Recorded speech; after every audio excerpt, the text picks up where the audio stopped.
Alright, so it's cold out and dark by 4 and all you want is a lazy dinner that tastes good. Then Jjimdak is your answer. This rustic one-pot meal takes practically no effort at all, but delivers a ton of flavor. You can also make it in about 30 minutes, which, as far as lazy goes, isn't bad at all. If you like this video, give it a like and consider subscribing. I release new episodes every Tuesday and Thursday. And with all that being said, let's make some Jjimdak. So the first thing we're going to do is make a sauce. Combine an obscene amount of garlic, some freshly cracked black pepper, soy sauce, dark soy sauce, mirin, Japanese cooking wine, rice syrup, because this is a sweet and savory dish, fish sauce, and the secret ingredient, oyster sauce. This is going to give it a ton of umami and help make a kind of glaze. We're also going to be adding a fair amount of gochugaru, which will only add a slight bit of heat but give it a nice flavor and color. You can use any chilies you want for this dish, dried or fresh. You do you. Give it a good mix and set aside. So for the veg, I urge you to be as lazy as possible. You can cut and slice all of it as big as you want. Since this is braised, you don't want anything to be too small or it's just going to turn to mush.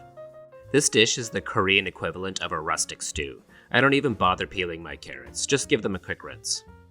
You can also use whatever your heart desires. Traditionally, Jjimdak would have onion, carrots, green onion, and potato of some kind, but I like mushrooms in mine, and sometimes I'll even throw some gailan or Chinese broccoli in it for some green. Essentially, just clean out your fridge. We're going to be using glass noodles for this, that is, noodles made with sweet potato starch.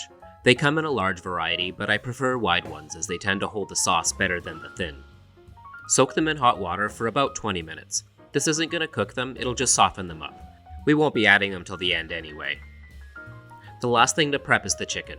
I'm using chicken thighs because I have a freezer full of them, but you can use anything, legs, wings, even an entire broken down chicken. I'm just patting them dry with some paper towel and seasoning them generously with kosher salt and freshly cracked black pepper. Now that everything is prepped, heat a large heavy bottom pot on medium heat and add enough cooking oil to just cover the bottom. Place the seasoned chicken thighs skin side down and cook until they just get some color and the skin starts to crisp, around 3 to 4 minutes. Flip them over and add the sauce. Let them simmer in the sauce for a couple minutes to allow the thighs to start to absorb the flavors. Add all of your chopped vegetables except for the green onions, then top it off with enough water to almost cover the vegetables. I used the bowl that had the sauce in it so I didn't lose any. I'm also going to add a couple Korean jujubes, which are a dried fruit. They're similar to dates and have an apple texture when cooked. You can substitute a couple dates or skip this entirely. Turn the heat to medium-high till it just starts to boil, then reduce the heat to medium-low and allow it to simmer for a good 5 to 10 minutes, or until almost half of the liquid is gone. Then add the green onions and glass noodles. Try and bury the noodles in the liquid so they can finish cooking, which only takes a few minutes. Continue to simmer for another 5 minutes or so, or until the sauce is thickened, but there's still a bit of liquid in the bottom of the pot.